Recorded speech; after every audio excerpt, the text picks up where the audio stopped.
নমস্কার বন্ধুরা, আমি তনুশ্রী। আমার চ্যানেলে আপনাদেরকে স্বাগত। বন্ধুরা, আজকে আমি আপনাদের সাথে শেয়ার করব মোল্ড ছাড়াই কাঁচা আমের ললিপপ রেসিপি। এটা বানানো খুবই সহজ। হাতে যদি 5 মিনিট সময় থাকে তাহলে এটা বানিয়ে নিতে পারবেন এবং খুব সহজে সারা বছর সংরক্ষণ করে রাখতে পারবেন। বাচ্চারা এই ললিপপ দেখে খুশি হয়ে যাবে এবং মজা করে খাবে।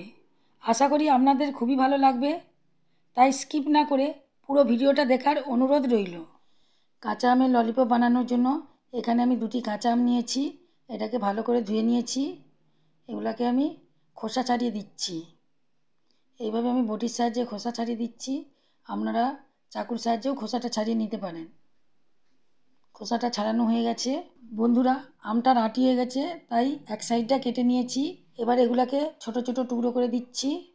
বন্ধুরা, কাঁচা আম ফুরিয়ে যাওয়ার আগে এই ললিপপটা বানিয়ে নিন। বানিয়ে সারা বছর বাড়িতে সংরক্ষণ করে রাখুন।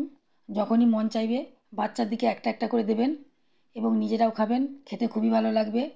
এরপর আমি আঁটির ওই সাইডটাকেও ছাড়িয়ে নিয়ে টুকরো করে কেটে দিচ্ছি। এবার এই সাইডটাকেও একটু ছাড়িয়ে টুকরো করে নেব। দেখুন, এইভাবে সাইড থেকে আমগুলোকে ছাড়িয়ে নিচ্ছি। যেহেতু আমের আঁটি হয়ে গেছে, তাই জন্য আমি সাইড থেকে ছাড়িয়ে এগুলোকে টুকরো করে নিচ্ছি আর আঁটিটাকে ফেলে দিচ্ছি। আমগুলোকে আমি টুকরো করে নিয়েছি। এবার একটা মিক্সিং জারের মধ্যে আমের টুকরোগুলো দিয়ে দিচ্ছি। এবার সামান্য পরিমাণে জল দিয়েছি, দিয়ে এটাকে পেস্ট করে নিয়েছি। এবার আমি একটা ছাঁকনি নিয়েছি, ছাঁকনির সাহায্যে এটাকে ছেঁকে নেব। তাই জন্য এর মধ্যে আমের পেস্টটা ঢেলে দিচ্ছি। দিয়ে এবার চামচের সাহায্যে এইভাবে নেড়েচেড়ে আমি রসটা বের করে নিচ্ছি। আমের মধ্যে যে রসটা হয়েছে সেটা বের করে নিয়েছি। এখানে আমার আমের রসটারই প্রয়োজন। দেখুন, উপরের ছিলকাগুলা ফেলে দেব, কিংবা আমের শরবত করেও আপনারা খেতে পারেন। এবার আমি একটা মিহি ছাঁকনি নিয়েছি। এর মধ্যে আমি আমের জুসটা ছেঁকে নেব, যাতে একটুও না আমের ওই পালটা রয়ে যায়। দেখুন, এইভাবে আমি জুসটা ছেঁকে নিয়েছি। দেখুন এর মধ্যে কতটা আমের ছিবড়া বেরিয়েছে। এটা আপনারা কাঁচা আমের শরবত বানিয়ে খেতে পারেন। খেতে খুবই ভালো লাগবে। আর বাটির মধ্যে যেটা আছে শুধুমাত্র আমের জুস। এখানে আমার 1 বাটি আমের জুস বেরিয়েছে। এই জুসটা আমি কড়াইয়ের মধ্যে ঢেলে দিচ্ছি। আমি যে বাটি মেপে জুসটা নিয়েছিলাম সেই বাটি মেপে আমি 1 বাটি চিনি দিয়েছি। যদি আপনাদের আমটা খুব টক হয় তাহলে চিনির পরিমাণটা বাড়িয়ে দেবেন। এটা ফুটতে শুরু করেছে। এটাকে একটু জাল করে ঘন করে নেব। এবার দিয়ে দিচ্ছি বিট নুন আর দিয়ে দিচ্ছি গোলমরিচের গুঁড়ো। বন্ধুরা, আপনারা বিট নুন ও গোলমরিচ গুঁড়োর বদলে জলজিরাও দিতে পারেন, একই স্বাদ লাগবে। দেখুন অনেকটাই ঘন হয়ে গেছে। এরপর দিয়ে দিচ্ছি সামান্য সবুজ ফুড কালার। যেহেতু আমি কাঁচা আমের ললিপপ বানাবো, তাই হচ্ছে এখানে সবুজ ফুড কালার দিয়েছি। বন্ধুরা, এবার এটাকে আমি জাল করে ঘন করে নেব। দেখুন, আগের থেকে অনেকটাই ঘন হয়ে গেছে।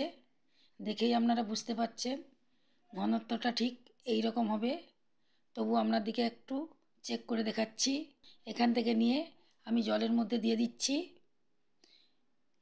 এবার আমি হাতে করে এটাকে আপনাদেরকে তুলে দেখাবো। দেখুন বন্ধুরা, হাতের মধ্যে একটু লেগে যাচ্ছে না। দেখুন, এটা শক্ত হয়ে গেছে।